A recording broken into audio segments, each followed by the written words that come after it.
ठीक है। चलिए देखिए, ऋणात्मक उत्प्रेरक है। अब ऋणात्मक उत्प्रेरक अगर बात करते हैं उत्प्रेरक की, तो आप पहले जान ही चुके हैं थोड़ा बहुत, ठीक है। कि जैसे मान लीजिए पहला हुआ उत्प्रेरक, ठीक है। उत्प्रेरक का मतलब कोई भी ऐसी चीज़ जो क्या कर दे, अपक्रिया के वेग को प्रभावित कर दे, परिवर्तित कर दे, क्या कहलाएगी, उत्प्रेरक कहलाएगी। अब जो चीज़ बता चुके हैं वही चीज़ यहाँ भी आपको ध्यान रखनी है कि इसमें कोई फिक्स नहीं है कि घटाएगी ही या बढ़ाएगी, दोनों हो सकती हैं। उसके बाद आपने क्या देखा, समांगी और विषमांगी। समांगी और विषमांगी में क्या था, समांगी का मतलब है जब अभिकारक और उत्प्रेरक दोनों की भौतिक अवस्थाएं क्या हो, समान हो, तब क्या कहलाएगा, समांगी। और जब दोनों की भौतिक अवस्थाएं अलग अलग हों तो क्या कहलाएगा, विषमांगी। फिर इसके बाद कौन आया, धनात्मक और ठीक है ऋणात्मक। अब धनात्मक भी आप देख चुके हैं कि जब क्या हो, कोई भी ऐसा पदार्थ, ठीक है, या कोई भी उत्प्रेरक जो अपक्रिया के वेग को क्या कर दे, बढ़ा दे, क्या कहलाता है, धनात्मक उत्प्रेरक कहलाता है। इसी तरह का अगला है ऋणात्मक उत्प्रेरक, यानी कोई भी पदार्थ जो अपक्रिया के वेग को क्या कर दे, घटा दे या कम कर दे, क्या कहलाता है, ऋणात्मक उत्प्रेरक। अब यहाँ तक आपको कराया था। अब इसमें एक आपको एग्जाम्पल बताना था, इसलिए कल रोक दिया गया था। अब यहाँ पर देखिए, क्लोरोफॉर्म का नाम सुना होगा, हो सकता है सुना है, क्लोरोफॉर्म। अब अगर ये देखें कि यहाँ पर आपने क्या देखा, क्लोरोफॉर्म तो एक गैस होती है, सूत्र पता है किसी को, CHCl3, ठीक है। क्लोरोफॉर्म में गैस है CHCl3, ठीक है, जो कि एक निश्चेतक गैस है। सबसे पहली चीज़, निश्चेतक का मतलब समझते हैं, निश्चेतक यानी कोई भी ऐसा पदार्थ जो चेतना शून्य कर दे, ठीक है। तो यहाँ से देखा गया कि निश्चेतक जो पदार्थ हैं, निश्चेतक का मतलब होता है, सीधी सी बात है, चेतना शून्य कर देना, ठीक है।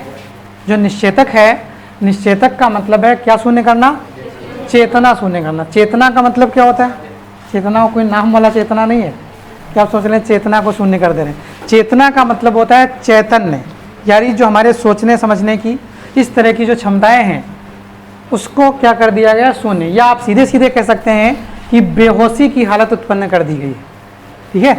कि अगर क्या कर दिया जाए, कहीं इसको बेहोश कर दिया जाए तो क्या होती है, चेतना ही तो शून्य होती है, कि वो है, जिंदा तो है। अब ऐसा तो नहीं है कि बेहोशी में मर जाता है, वो कि मर जाता है, मरता नहीं है ना। तो आप ये कह सकते हैं उसकी चेतना शून्य हुई है। इसी तरह से आपने बहुत सी चीज़ें देखी होंगी। अब अल्लाह कोई दारू पिए आ रहा है, हमारा खूब नशे में है, नहीं। अब अगर खूब नशे में है तो आपने देखा होगा कहीं इधर गिरता है, कहीं उधर गिरता है, ठीक है। मतलब उसका सेंस काम करना कम कर चुका है या सेंस काम करना बंद कर चुका है, यही तो है। इसी तरह के और भी नशे होते हैं बहुत से। ये दारू तो सिंपल सा नशा बताया आपको हमने, ठीक है। सबसे सिंपल जो नशा है वो क्या है, दारू है, लेकिन लोग बड़ा उसको गड़बड़ समझते हैं। सब खतरनाक नशे तो और हैं, ठीक है। खतरनाक नशों में जो आता है, ठीक है, स्मैक, हीरोइन, अफीम, चरस, गांजा, ये सब चीज़ें जो आती हैं, ये थोड़े खतरनाक नशों में आती हैं, ठीक है। ये जो नशे होते हैं, इनकी खासियत ये होती है कि हमारे शरीर को आदी बना देते हैं। हमारे शरीर को आदी बनाने का कारण ये है कि जो ये प्रॉपर्टीज़ हैं इनकी, ये हमारे शरीर को आदी बना देते हैं। मतलब जो हमारा सर्कुलेशन है, जो हमारा तंत्रिका तंत्र है, हमारा जो दिमाग है, उसको वो इस तरह से, ठीक है, बना देते हैं कि उनके बिना, उन चीज़ों को यूज़ करे बिना कोई काम नहीं हो सकता। जैसे यहाँ पे आपको बताया जाए कि मान लीजिए एक शायद मूवी हो सकता है, देखिए लंदन ड्रीम्स, एक मूवी आई थी लंदन ड्रीम्स, ठीक है। वो अजय देवगन और सलमान खान की थी। उसमें यही दिखाया गया है कि सलमान खान क्या होते हैं, जादूगर होते हैं, मतलब जादू वादू ये सारी चीज़ें शो करते हैं, सर्कस शो करते हैं। अब क्या होता है, उसकी आदत नशे की पड़ जाती है, काहे की, ड्रग्स की। अब सबसे बड़ी समस्या उसमें ये है कि हाथ पैरों का सेंसेशन शून्य हो जाता है। मतलब हाथ पैरों की जो चेतनाएं हैं वो क्या हो जाती हैं, शून्य हो जाती हैं। इसका मतलब ये हुआ कि जब तक वो नशा आप नहीं करेंगे तब तक आपके हाथ पैर या जो शरीर है आपका वो प्रॉपर वर्क नहीं कर पाएगा। जैसे आपने कई बार देखा हो बहुत से लोग चाय के बड़े शौकीन होते हैं, ठीक है भाई, चाय के बड़े शौकीन होते हैं। अब अगर चाय के बड़े शौकीन हैं, अगर उनको एक दिन चाय नहीं मिली तो कहते हैं सर दर्द हो रहा है, नहीं तो भाई सर दर्द हो रहा है, सर दर्द चाय पी लेंगे तो सर दर्द आपका दूर। तो वो भी क्या है, एक नशा ही तो है। जो आपका चाय है, चाय भी एक नशा है क्योंकि उसमें कैफीन पाई जाती है। तो आप ये कह सकते हैं चाय भी एक नशा ही है। अब आप उसको बड़े शौक से करते हैं, उसको कोई ये नहीं कहता ख़राब है। अगर उसके बारे में कोई ये कह दे कि भैया चाय नहीं पीते हैं, अरे फिर क्या पीते हो। यानी कह सकते हैं कि चाय को बड़े शौक से दिया जाता है कि भाई ये क्या है, हाँ इसको आपको अच्छी चीज़ है, जबकि अच्छी चीज़ नहीं है। चाय से अकेले अगर चाय से देखा जाए तो कम से कम 100-200 बीमारियां होती होंगी आपके शरीर में, अकेले चाय से। अगर आपको चाय पीनी है, ठीक है, तो बिना दूध की चाय पीजिए, समझ रहे हैं, जिसको काढ़ा कह सकते हैं या ब्लैक टी कह सकते हैं। उसमें बहुत है, लेमन टी बना सकते हैं, नींबू निचोड़ दीजिए थोड़ा सा, ठीक है, लेमन टी हो गया। देखिए टी के समय में इस समय बहुत चीज़ें हैं, ग्रीन टी है, लेमन टी है, वाइट टी है, इस तरह की। बस दूध वाली जो चाय है, क्योंकि कारण ये है दूध में जो प्रोटीन होती है वो कैसीन होती है, और इसमें जो नशे वाला तत्व होता है किसमें, चाय में, वो क्या होता है, कैफीन होता है। ये दोनों मिलकर जहरीला पदार्थ बनाते हैं। यानी आप ये कह सकते हैं चाय आपके लिए एक स्लो पॉइजन है कि वो धीरे धीरे आपको क्या कर रहा है, मार रहा है, बीमारियां आपके शरीर में जनरेट कर रहा है। लेकिन हम बात कर रहे थे निश्चितता, ठीक है, निश्चेतता की। तो यानी ये कह सकते हैं कि वो चीज़ें क्या हैं, एक निश्चेतक की तरह व्यवहार करती हैं। निश्चेतक का मतलब है हमारे शरीर की जो चेतना है उसको शून्य कर रही हैं। यानी अब चेतना शून्य होने का मतलब क्या होता है कि हाथ नहीं काम कर रहा है। भाई चेतना जैसे बेहोशी है, बेहोशी का मतलब क्या है कि हाथ नहीं काम कर रहे हैं, कि पैर नहीं काम कर रहे हैं, कि सब नहीं काम कर रहा है। बताइए, अगर कुछ समझते हैं बेहोशी से तो बताइए क्या होता है भाई। उसमें शरीर ही काम नहीं करता है। देखिए बेहोशी की जो हालत होती है उसका ये होता है, शरीर तो वर्क करता है आपका प्रॉपर, लेकिन बस समस्या ये होती है कि जो दिमाग होता है, दिमाग से जो रास्ता आता है, समझ रहे हैं भाई, दिमाग से ही तो सारी नसें हैं। अगर आप हाथ से मान लीजिए कोई गर्म चीज़ छू, अब यहाँ से ये कहते हैं कि यहाँ से जो क्या किया गया है, ये जो फाजिन है, तो जो बहुत पहले से ही नशा कर रहे हैं, ठीक है, जो ऑलरेडी मार चरस गांजा बीड़ी सिगरेट मार धुआं उड़ा रहे हैं, अब हो सकता है उनको क्या है, कुछ नशे की आदत पड़ गई हो। अब उनको कुछ सामान्यतः जो जहर हैं वो उन पर वर्क भी नहीं करते, तो वो बच जाते थे। अब वो बच गए तो ये कहना भी तो गलत है कि भैया इससे मर रहा है, क्योंकि 10 ऑपरेशन किए, अब 10 ऑपरेशन में से पता चला 9 सफल नहीं हुए, 1 सफल हो गया। तो अब ये कह देते कि अगर ऑपरेशन गलत है या कुछ गलत है तो ये एक कैसे बचा। ये एक बचा नहीं है, आपके उससे नहीं बचा, ये नशेड़ी था, बहुत तगड़ा नशेड़ी था, उसको इसने कुछ किया ही नहीं। यानी फाजिन से इसका कुछ नहीं कर पाई फाजिन, तो ये बच गया।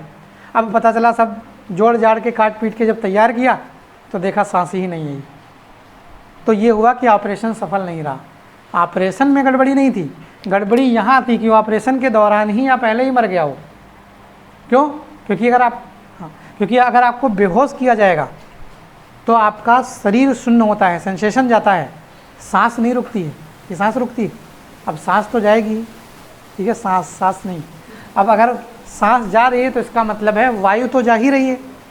अगर वायु जा रही है तो फाजिन के साथ क्लोरोफॉर्म के साथ मिलकर क्या करेगी, फाजिन बनाएगी। तो ये समस्या होती थी। फिर उसके बाद दूसरे पदार्थों का, ईथर का उपयोग किया जाने लगा निश्चेतक के रूप में, और फिर उसके बाद अब तो बहुत सी दवाएं आ गई इसकी। तो यहाँ पर जो हम बता रहे थे, क्वेश्चन एक आता है कि क्लोरोफॉर्म को रंगीन बोतलों में रखा जाता है क्यों। क्वेश्चन हो सकता है आपने सुना भी हो कभी, ये पहले हाई स्कूल में भी था, आप शायद हट गया है, नहीं इस तरह का है। तो क्वेश्चन एक आता था कि क्लोरोफॉर्म को रंगीन बोतलों में रखा जाता है क्यों। रंगीन बोतल समझते हैं? अब रंगीन बोतल का मतलब ये नहीं लाल हरी पीली नहीं ढूंढ ला रहे हैं। रंगीन बोतल का मतलब है बस ट्रांसपेरेंट ना हो। दवाओं की शीशियाँ देखी हैं? कोई ट्रांसपेरेंट शीशी देखी हो तो बताइए। देखिए बहुत कम, कोई ऐसी दवा जिस पर असर ना पड़ रहा होगा धूप इन चीज़ों का, वो भले ट्रांसपेरेंट में हो, ठीक है, वरना सारी की सारी दवाएं रंगीन बोतलों में होती हैं। रंगीन बोतल से मतलब है आपने देखा होगा पीली पीली सी बोतल होती है, काली काली सी बोतल होती है, उसको रंगीन ही कहेंगे। ट्रांसपेरेंट तो वो होती है, ठीक है, बिल्कुल। होम्योपैथिक भी नहीं होती। होम्योपैथिक देखी सीसी? होम्योपैथिक भी सीसी क्या होती है, अलग टाइप की होती है, मतलब उसके अंदर दिखता नहीं है। दिखते से मतलब जब देखोगे तो ये दिखेगा दवा है, आर पार नहीं दिखता है। ये दिखता है, हम आर पार वाली बात कर रहे हैं। कुछ ट्रांसपेरेंट होती है, जैसे कोई एक तेल आता है बजाज एलमंड ड्रॉप, उसकी सीसी देखी होगी, अभी तक कांच की आती है, वो ट्रांसपेरेंट है, नहीं कि बिल्कुल सफ़ेद है। हम उस ट्रांसपेरेंसी और रंगीन की बात कर रहे हैं, ये नहीं कि आप ढूंढें यार हरी बोतल कौन सी है, ठीक है, पीली बोतल कौन सी है। रंगीन का मतलब है कि बस ट्रांसपेरेंट ना हो। क्यों? क्योंकि ट्रांसपेरेंट होगी तो सूर्य का प्रकाश बड़ी आसानी से पहुंचेगा उसमें। तभी क्वेश्चन ये कहा जाता है कि क्लोरोफॉर्म को रंगीन बोतलों में क्यों रखा जाता है। तो रंगीन बोतलों में रखने का कारण ये है कि जब ये रिएक्शन होती है, कौन सी, CHCl3 और O2 गिव्स आउट COCl2 यानी फास्जीन बनने की, इसमें जो सूर्य का प्रकाश होता है वो उत्प्रेरक का काम करता है। समझ रहे हैं? जो सूर्य का प्रकाश होता है वो क्या करता है, उत्प्रेरक का काम करता है। अब ये अभी क्या कम था भैया, अभी तो वैसे भी इतना नुकसान पहुंचा रहा था, हो रही थी, धूप जरा सी लग गई और तेज होने लगी अवक्रिया। अब अगर अवक्रिया तेज हो गई तो विस्फोट होने की संभावना, इसलिए इसको क्या किया जाता है, क्लोरोफॉर्म को रंगीन बोतलों में रखा जाता है कि अवक्रिया तेज ना होने पाए, जैसी हो रही है धीमे वैसी हो रही। अब इस अवक्रिया की गति को रोकने के लिए हम करते क्या हैं, इसमें C2H5OH यानी एथिल अल्कोहल मिला देते हैं। मतलब इस अवक्रिया की गति को रोकने के लिए हम क्या करते हैं, इसमें एथिल अल्कोहल मिला देते हैं। जब हम एथिल अल्कोहल मिला देते हैं तो ये कन्फ्यूज हो जाता है, ठीक है, ये कन्फ्यूज हो गया कि हमको भैया कहाँ जाना है। पता जा रहे थे आराम से, कभी कभार होता है नहीं, छोटे बच्चे को कुछ खरीदने ले जाइए मार्केट, कोई कहे बाज़ार चलेंगे सामान खरीदेंगे, अब वहाँ देख के कन्फ्यूज हो गया, नहीं ये वाला चाहिए, कहीं कहेगा नहीं वो वाला चाहिए, अब वो कन्फ्यूज है कि हम क्या खरीदें। तो वही हाल इसके साथ हो जाता है, ये ऑक्सीकरण इसका करने लगता है और ये वाली चीज़ बच जाती है, यानी जो अवक्रिया है वो थोड़ी स्लो हो जाती है, यानी थोड़ी धीमे हो जाती है। जिस तरह से जो विस्फोट या इस तरह की कोई चीज़ें हो रही थी उनसे आप बच जाते हैं, ठीक है। तो चलिए इसका एग्जाम्पल लिख लीजिए, ठीक है, ऋणात्मक उत्प्रेरक परिभाषा लिखा दी थी शायद, इसका एग्जाम्पल लिखना था। लिखिए एग्जाम्पल में, यदि क्लोरोफॉर्म की वायु से क्रिया कराई जाए, यदि क्लोरोफॉर्म की वायु से क्रिया कराई जाए तो फास्जीन गैस बनती है। यदि क्लोरोफॉर्म की वायु से क्रिया कराई जाए तो फास्जीन गैस बनती है, जो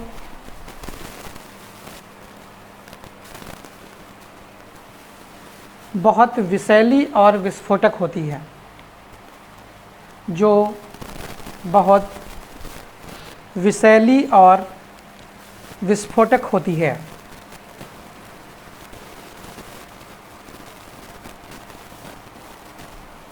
जो बहुत विषैली और विस्फोटक होती है, जिससे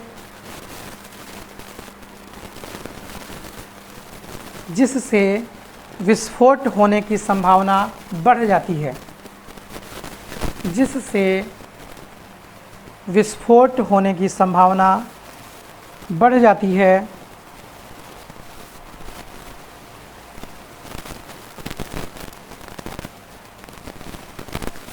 अतः इस अवक्रिया को धीमा करने के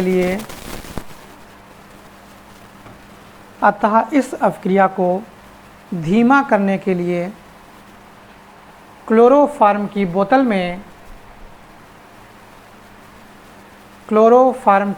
में एथिल अल्कोहल मिला देते हैं,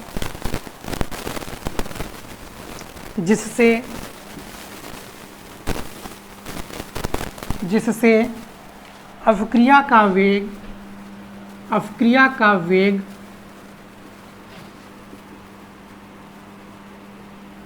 घट जाता है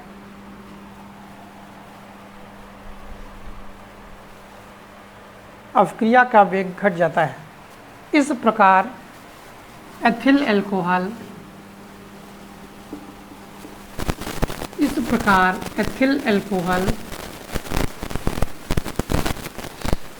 ऋणात्मक उत्प्रेरक की तरह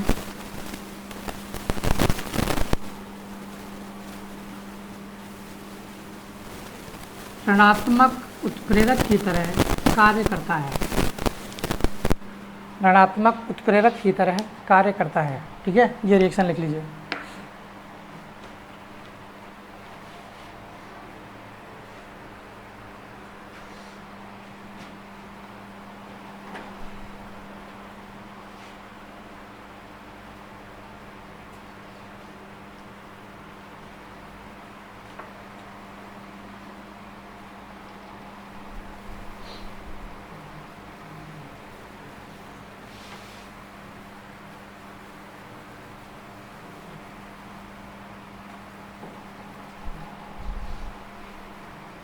लिख लिया। अब अगली हेडिंग डाल लीजिए, स्व उत्प्रेरण।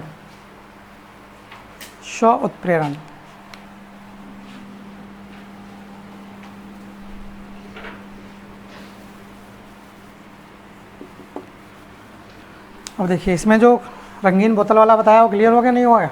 वो आपको लिखना नहीं है, वो खाली नॉलेज के लिए बता दिया आपको कि रंगीन बोतलों में हम क्यों नहीं रखते हैं क्लोरोफॉर्म को, कि अगर हम रंगीन बोतल में रखेंगे तो सूर्य का प्रकाश पड़ेगा उस पर डायरेक्ट, और सूर्य का प्रकाश इस अपक्रिया के लिए क्या करता है, उत्प्रेरक का काम करता है। मतलब अपक्रिया के वेग को बढ़ा देता है, और जब अपक्रिया का वेग बढ़ेगा तो विस्फोट होने की संभावना बढ़ सकती है या ज़्यादा हो जाएगी। इसलिए हम क्या करते हैं, इसको रंगीन बोतल में रखते हैं कि जैसे हो रही है अपक्रिया उसी तरह से धीमे होती रहे। जब सूर्य का प्रकाश जाएगा ही नहीं, ठीक है, तो अपक्रिया के वेग पर कोई प्रभाव नहीं पड़ेगा। जिस वेग में हो रही है उसी वेग में होती रहेगी।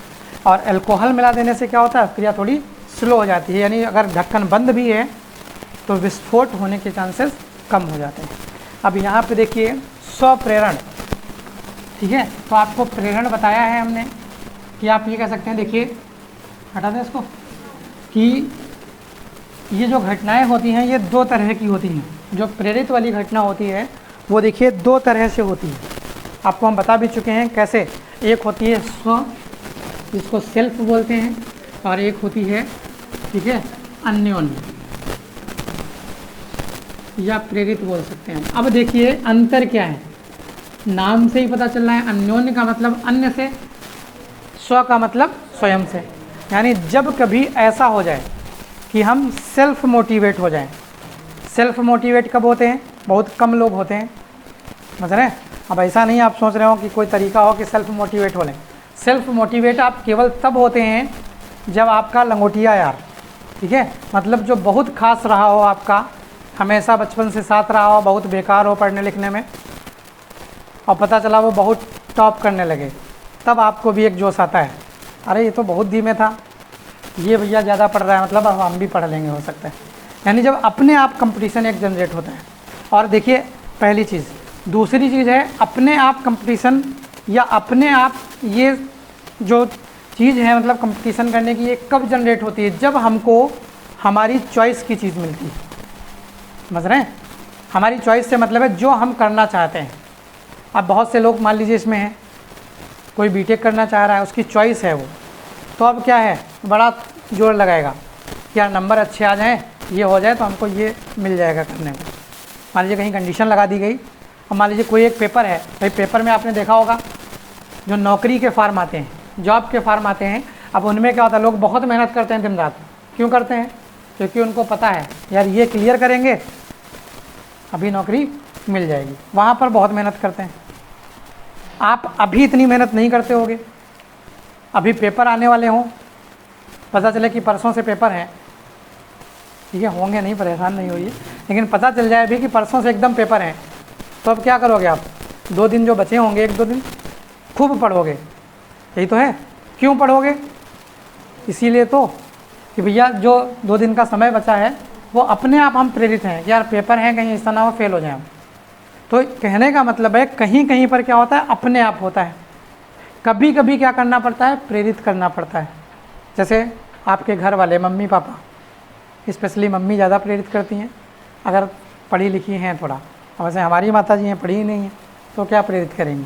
तो आप ये कह सकते हैं कि अगर कहीं ऐसा देखा गया तो जो प्रेरण की घटना होती है इसमें अन्योन्य का मतलब होता है कि घर वाले मार परेशान किए हैं कि देखो उनका लड़का ये बन गया है, उनका लड़के कितने नंबर आए थे, 95% आए थे, अगर तुम्हारे कम आए तो समझ लो चप्पल रखी है, ठीक है। तो आप ये कह सकते हैं कि यहाँ पर अगर देखा गया तो इस तरह की चीज़ें, तब आप क्या है, मजबूरन मोटिवेट होंगे, ना चाहते हुए भी मोटिवेट होंगे किसी दूसरे के द्वारा। उस घटना को क्या बोलते हैं, अन्योन्य बोलते हैं। तो यहाँ पर कौन सी घटना है, 100 वाली है। तो 100 वाली का मतलब है स्वयं यानी सेल्फ हो। तो इसमें है कुछ स्पेशल नहीं, बस इतना सा है, जब हम कोई अवक्रिया करा रहे होते हैं, मान लीजिए हमने अवक्रिया कराई a + b gives out c + d। अब इसमें हम कुछ मिला नहीं रहे हैं अलग से, इसमें जो बना है c और d बना है, इसी में से बना हुआ कोई पदार्थ चाहे c चाहे d खुद उत्प्रेरक का काम करने लगे, मतलब ये स्वयं ही अवक्रिया के वेग को क्या करने लगे, बढ़ाने लगे, तो हम क्या कहेंगे, इस वाले को हम क्या कह देंगे, 100 उत्प्रेरण। जैसे एक जनरल सी बात बताते हैं, मान लीजिए आप ज़बरदस्ती आपको किसी क्षेत्र में झोंक दिया जाए, पता चला क्या कि आपका मन नहीं, आपको ज़बरदस्ती कोई दुकान खुलवा दी गई कि बैठो। अब क्या किया भाई, दुकान पे बैठना शुरू किया। अब दुकान पे बैठना शुरू किया, दुकान अच्छी चलने लगी मान लो। अब क्या पता चला हर रोज़ 1000 2000 3000 बच जा रहे हैं। अब क्या होगा, आप और घर वाले ने ये कह दिया जितना कमाओ तुम खर्च करो, अपना आराम से ऐसा करो, हमको नहीं चाहिए।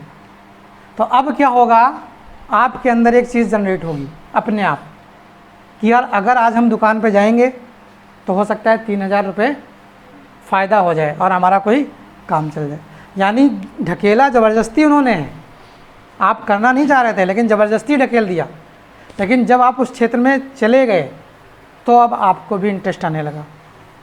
तो अब आप सोच रहे हैं कि चलो हाँ, नहीं कुछ था, खाली घूम रहे थे, यही बेहतर है। अब पता चला आप सोच रहे हैं कि दुकान बंद ना होने पाए कोई दिन, क्यों, क्योंकि भैया 2-3 हज़ार का नुकसान हो जाएगा। तो ये चीज़ इसके अंतर्गत आती है कि हमने रिएक्शन कराई, इनको कराया, जो बना है वही मोटिवेट करने लगा, वही क्या करे, उत्प्रेरक का काम करने लगे, तो उसको हम क्या कह देंगे, 100 उत्प्रेरण। यहीं पर घटना आती है प्रेरित उत्प्रेरण की, उसको भी साथ में ही समझ लीजिए। प्रेरित उत्प्रेरण, प्रेरित का मतलब वही किसी से प्रभावित होना, किसी से प्रेरणा लेना। तो इसमें भी कुछ वही है जो अभी आपको बताया हमने। आप पढ़ना नहीं चाह रहे हैं, ज़बरदस्ती पढ़वाया जा रहा है। आप दुकान खोलना नहीं चाह रहे थे, ज़बरदस्ती खुलवा दी गई। तो प्रेरित का मतलब है कि मान लीजिए a + b gives out c + d, ये अवक्रिया हो रही थी, ठीक है, ये हो रही है। x + y गिव्स आउट कुछ भी p बन रहा है, ये अवक्रिया नहीं हो रही है। समझ रहे हैं, ये अवक्रिया हो रही है और ये अवक्रिया नहीं हो रही है।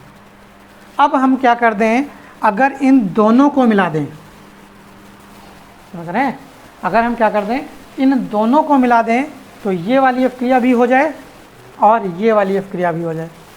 तो हो कौन सी रही थी, ये वाली, कौन सी नहीं हो रही थी, ये वाली।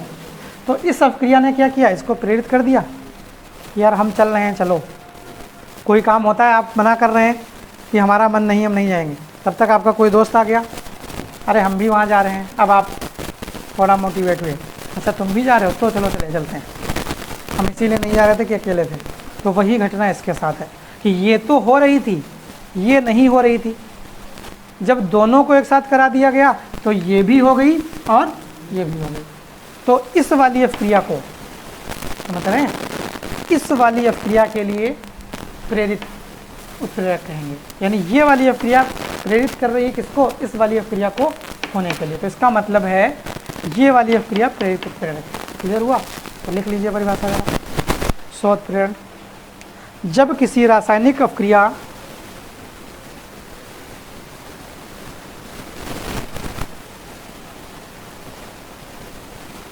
जब किसी रासायनिक अपक्रिया में बना कोई पदार्थ जब किसी रासायनिक अपक्रिया में बना कोई पदार्थ स्वयं ही उत्प्रेरक का काम करने लगता है, स्वयं ही उत्प्रेरक का काम करने लगता है, तो उस पदार्थ को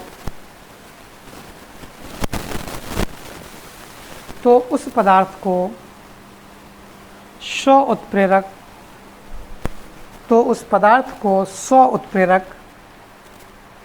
तथा इस घटना को स्व उत्प्रेरण कहते हैं, तथा इस घटना को स्व उत्प्रेरण, उस पदार्थ को स्व उत्प्रेरक व इस घटना को स्व उत्प्रेरण कहते हैं। ठीक है, अब जरा देखिए इधर, अब एथिल एसीटेट, देखिए एथिल एसीटेट, ठीक है, एथिल एसीटेट को लेते हैं हम। अब एथिल एसीटेट का फार्मूला देखिए क्या होता है, CH3COO C2H5। अब देखिए एसिटिक अम्ल का हो सकता है, आपको फार्मूला पता हो, CH3COOH, ये होता है, H हटाइए 8 हो जाएगा, एसिटिक अम्ल था, क्या हो जाएगा, एसीटेट। समझ रहे हैं, ये जो चीज़ है क्या है, एसीटेट। HCOH पता है, फार्मिक अम्ल, ये क्या है, फार्मिक अम्ल है। फार्मिक अम्ल कहाँ पाया जाता है, किसी को पता है, फार्मिक अम्ल, फार्मिक अम्ल जितने भी डंक मारने वाली चीज़ें होती हैं, समझ रहे हैं, जैसे चींटियाँ हैं, चींटी जो होती है लाल चींटी, इसको फार्मिका बोलते हैं, ठीक है, उस चींटी से इसकी उत्पत्ति हुई है ज़्यादा, इसीलिए इसको क्या बोलते हैं, फार्मिक अम्ल बोलते हैं। कौन सी चींटी, देखा होगा आम और जामुन के पेड़ पे बेमुता होते हैं जो, ठीक है, वो फार्मिक अम्ल के डायरेक्ट स्रोत हैं, उनको मार लीजिए, ठीक है, मारना नहीं, आपको हत्या नहीं करनी कोई, लेकिन आप ये कह सकते हैं अगर उनको मार लेंगे, ठीक है, तो उनसे जो निकलेगा, जो ये चींटी काटती है, ठीक है, बर्रैया काट लेती है, मधुमक्खी, ये सब जब डंक लगाते हैं तो ये करते क्या हैं, फार्मिक अम्ल आपकी बॉडी में इंजेक्ट कर देते हैं, यानी फार्मिक अम्ल का इंजेक्शन लगा देते हैं, सीधी बात, ये समझ लीजिए, ठीक है, उन्होंने क्या किया, फार्मिक अम्ल का इंजेक्शन लगा दिया। अब फार्मिक अम्ल की प्रॉपर्टी होती है, जब वो त्वचा के संपर्क में आती है तो वहाँ पर जलन और सूजन जनरेट करती है, इसीलिए जितनी भी डंक मारने वाली चीज़ें होती हैं वो सब क्या करती हैं, फार्मिक अम्ल जनरेट करती हैं, ठीक है, यानी क्या जनरेट करती हैं, फार्मिक अम्ल जनरेट करती हैं। तो ये फार्मिक अम्ल से H हटा दो, क्या हो गया, फार्मेट। तो अम्लों से अगर H हटा दिया जाए तो क्या बन जाता है, फार्मेट। तो यहाँ पर देखिए हमें क्या चाहिए, एथिल एसीटेट चाहिए, तो पहले तो हम एसिटिक अम्ल देखें क्या होता है, CH3COOH होता है, H हटाया क्या बन गया, एसीटेट बन गया। किसका एसीटेट चाहिए, एथिल का, एथिल क्या होता है, C2H5, तो ये क्या हो गया, C2H5, एथिल एसीटेट हो गया। इसकी क्रिया करा दी जल से, ठीक है, एथिल एसीटेट को हमने क्या किया, पानी में घोल दिया। तो अब देखिए होगा क्या, H2O कैसे टूटेगा, H और OH में टूटेगा, तो ये तो टूटता है। अब इसको यहाँ से तोड़ दिया, ठीक, इसको H दे दिया और इसको OH दे दिया, तो ये क्या बन गया, CH3COOH और प्लस C2H5OH, ठीक। अब जो इसमें पदार्थ बना, समझ रहे हैं, इस अपक्रिया के लिए यही पदार्थ क्या कर रहा है, उत्प्रेरक का काम कर रहा है, समझ रहे हैं, जो पदार्थ यहाँ पर बना है वही पदार्थ इस अपक्रिया के लिए क्या कर रहा है, उत्प्रेरक का काम कर रहा है। मतलब ये किस उत्प्रेरक की घटना हो गई, स्व उत्प्रेरण की घटना हो गई, क्लियर। तो लिख लीजिए ज़रा इसको, एग्जाम्पल में लिखिए, एथिल एसीटेट, ठीक है। तो यहाँ से देखा गया कि जब आपने ये बनाया तो यहाँ से एसिटिक अम्ल बना और एथिल अल्कोहल बना। तो जब हमने ये अपक्रिया कराई तो इस अपक्रिया में हुआ क्या, ये जो पदार्थ बना है ये क्या है, उत्पाद है कि अभिकारक है, उत्पाद है ना, इधर वाले अभिकारक और इधर वाले उत्पाद। तो इस अपक्रिया में बना हुआ उत्पाद स्वयं क्या कर रहा है, इस अपक्रिया को मोटिवेट कर रहा है।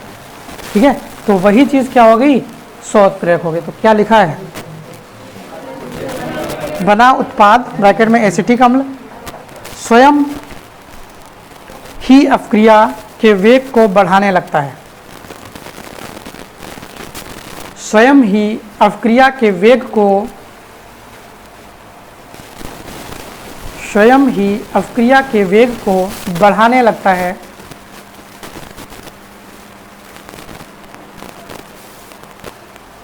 अतः यह स्व उत्प्रेरक है, अतः यह स्व उत्प्रेरक है।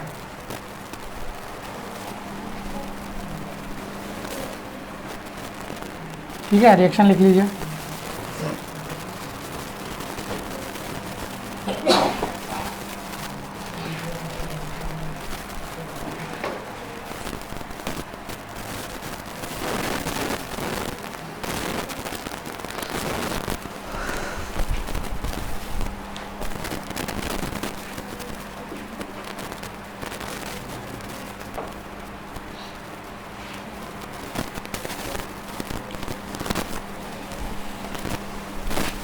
देख लिया, ये एथिल एसीटेट है और ये एथिल अल्कोहल है। ठीक है, अगली हेडिंग डाल लीजिए, प्रेरित उत्प्रेरक।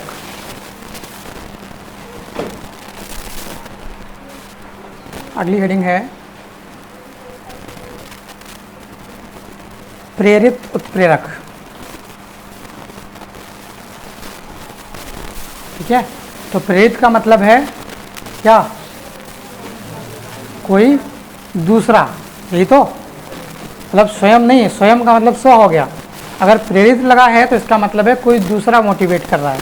तो इसके लिए होता क्या है, जब कोई अपक्रिया नहीं हो रही होती है, मान लीजिए कोई दो अपक्रियाएं हैं, एक अपक्रिया हो रही है और एक अपक्रिया नहीं हो रही, अगर अलग अलग कराई जाए, ध्यान रहे, अगर अलग अलग कराई जाए तो एक अपक्रिया हो रही है और एक अपक्रिया नहीं हो रही। लेकिन अगर उन दोनों को एक साथ करा दिया जाए, समझ रहे हैं, अगर उन दोनों को हम क्या कर दें, एक साथ करा दें, तो दोनों अपक्रियाएं हो जाती हैं। तो इसका मतलब क्या है, पहली हो रही थी, दूसरी नहीं हो रही थी, तो पहली अपक्रिया ने क्या किया, दूसरी अपक्रिया के लिए उत्प्रेरक का काम कर दिया। तो इसका मतलब है पहली अपक्रिया प्रेरित उत्प्रेरक हुई किसके लिए, दूसरी अपक्रिया के लिए। ठीक है, तो लिख लीजिए जरा इसको। देखिए, जब कोई एक रासायनिक अपक्रिया, जब कोई एक रासायनिक अपक्रिया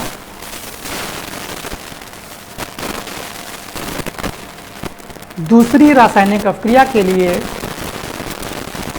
जब कोई एक रासायनिक अपक्रिया दूसरी रासायनिक अपक्रिया के लिए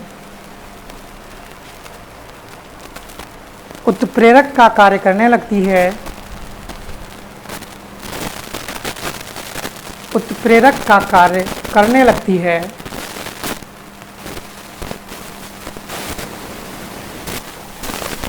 तो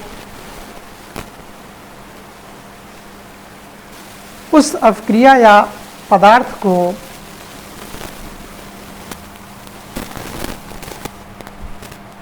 उस अपक्रिया या पदार्थ को प्रेरित उत्प्रेरक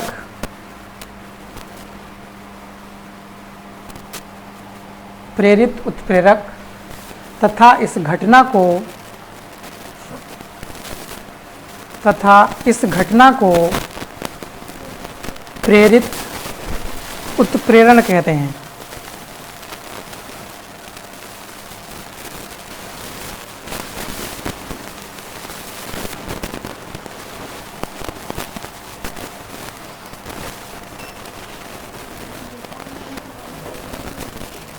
अब देखिए, रिएक्शन देख लीजिए। ठीक है, Na2SO3 ये है सोडियम सल्फाइड। ठीक है, सोडियम सल्फाइड। देखिए, सल्फाइड और सल्फाइड अंतर बताया होगा, कभी बताया नहीं बताया, टा और डा का अंतर। कहीं आपने देखा होगा सल्फेट लिखा होता है या सल्फाइड लिखा हो और सल्फाइट लिखा हो, ठीक है, अंतर होता है इसमें, ये नहीं है कि उसी को कह दें आप, ठीक है। देखिए डा जो होता है, डा का मतलब होता है ऑक्सीजन नहीं है, समझ रहे हैं हमारी बात। डा का मतलब है ऑक्सीजन नहीं है और टा का मतलब है ऑक्सीजन है। जैसे सल्फेट मतलब SO4 मतलब ऑक्सीजन है उसके पास। सल्फाइट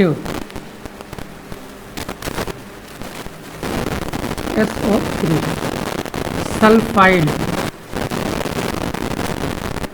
मतलब केवल S, ठीक है। क्लोराइड Cl, क्लोरेट, समझ रहे हैं। कहीं पर भी याद रखिएगा ये, अगर टा है तो टा का मतलब है कि उसके पास ऑक्सीजन है, ठीक है। और अगर, ठीक है, नहीं, ऑक्सीजन नहीं है तो इसका मतलब क्या लगा होगा, डा लगा होगा, पहली चीज़। और 8 और 8 बता दें आपको, 8 का मतलब होता है ज़्यादा और 8 का मतलब कम, ठीक है। 8 का मतलब ज़्यादा और 8 का मतलब कम। जैसे सल्फेट, अगर सोडियम सल्फेट होता तो फार्मूला होता है Na2SO4, सोडियम सल्फाइट है तो फार्मूला है Na2SO3। अब यहाँ पे कहा जा रहा है कि ये करता क्या है कि सोडियम सल्फाइट जो है, ठीक है, इसका अगर हम ऑक्सीकरण करा दें, ऑक्सीजन से क्रिया करा दें, तो ये क्या होता है, Na2SO4 में परिवर्तित हो जाता है। मतलब इसकी क्रिया तो हो गई। इसी तरह से अगर हम सोडियम एल्यूमिनेट ले लें, Na2Al O2, मान लीजिए हमने ये ले लिया, अगर हम इसकी रिएक्शन कराएं, इसका ऑक्सीकरण कराएं तो ये नहीं होता है। बात हमारी समझ पाए। इसका, ये यौगिक है, इसका ऑक्सीकरण कराया तो हो गया, इसका ऑक्सीकरण कराया तो नहीं हुआ।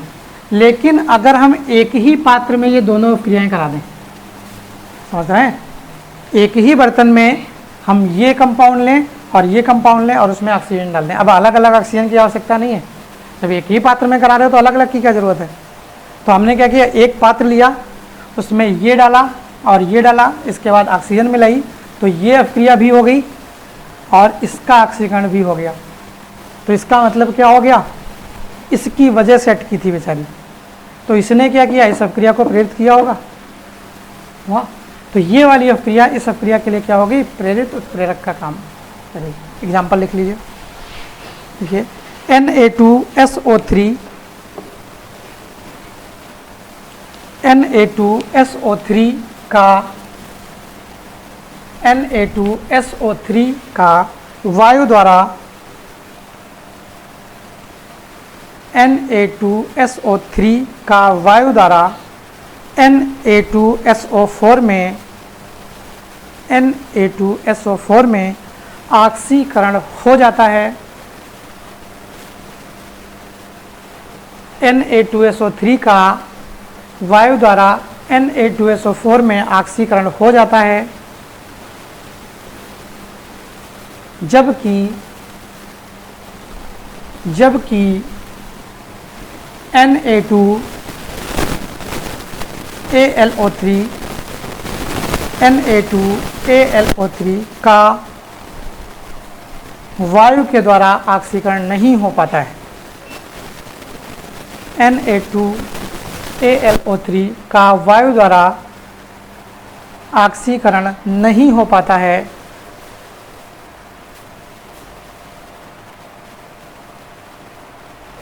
परंतु जब दोनों को मिला दिया जाता है,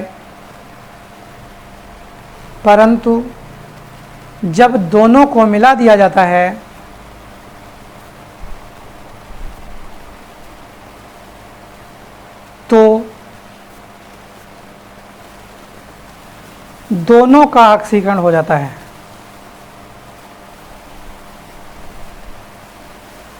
परंतु जब दोनों को मिला दिया जाता है तो दोनों का ऑक्सीकरण हो जाता है। इस प्रकार Na2 इस प्रकार Na2SO3 प्रेरित उत्प्रेरक का कार्य करता है, प्रेरित उत्प्रेरक का कार्य करता है।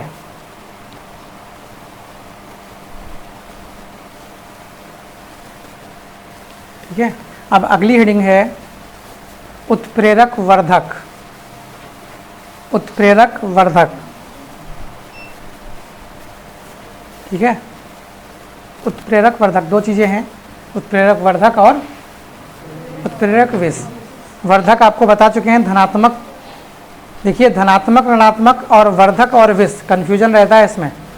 धनात्मक क्या करता है, अपक्रिया के वेग को बढ़ाता है, ठीक है, ऋणात्मक अपक्रिया के वेग को घटाता है। समझ रहे हैं? ऋणात्मक, धनात्मक का मतलब क्या है, किसी चीज़ में धक्का लगा रहा है। वर्धक का मतलब है जो धक्का लगा रहा है उसको धक्का लगा रहा है। समझ रहे हैं? ये सीधे समझिए कि धनात्मक का मतलब क्या है कि धक्का लगाना किसी में, ठीक है, और वर्धक का मतलब क्या है, जो धक्का लगा रहा है हम उसको धक्का लगा रहे हैं, उसको ताकत दे रहे हैं कि भैया और तेज लगा दो धक्का। ठीक है, तो इसका मतलब धनात्मक उत्प्रेरक का मतलब क्या हो गया, ऐसा पदार्थ जो अपक्रिया के वेग को बढ़ा दे, धनात्मक उत्प्रेरक। वर्धक में ऐसा पदार्थ जो उत्प्रेरक की क्रियाशीलता को बढ़ा दे, वर्धक। ऋणात्मक में जो अपक्रिया के वेग को घटा दे, ऋणात्मक। और उत्प्रेरक विष में जो उत्प्रेरकों के वेग को या उत्प्रेरकों की क्रियाशीलता को कम कर दे या पूरी तरह से नष्ट कर दे, क्या कहलाएगा, उत्प्रेरक विष कहलाएगा। ठीक है, चलिए इसको लिखा अगले दिन में।